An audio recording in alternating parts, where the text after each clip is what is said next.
سید محمد حسن بن سید افضال حسین رضوی، میں نے آپ کا نکاح اور سید عالم صلی اللہ تعالیٰ علیہ وسلم کی شریعت مطہرہ کے مطابق بواسطے حلالیت و زوجیت کے بعوض مہر فاطمی کے ان گواہوں کی موجودگی میں امت الحکیم بنت امیر المجاہدین علامہ خادم حسین رضوی نور اللہ مرقدہ سے کیا کہ آپ کو قبول ہے؟ یہ قبول ہے. جی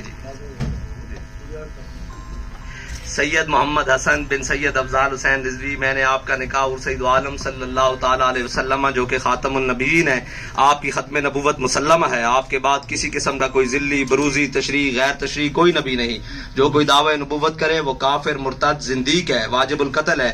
آپ کی شریعت مطہرہ کے مطابق بواسطے حلالیت و زوجیت کے بعوض مہر فاطمی کے ان گواہوں کی موجودگی میں امت الحکیم بنت امیر المجاہدین علامہ خادم حسین رضوی نور اللہ مرقدہ سے کیا کہ آپ کو قبول ہے؟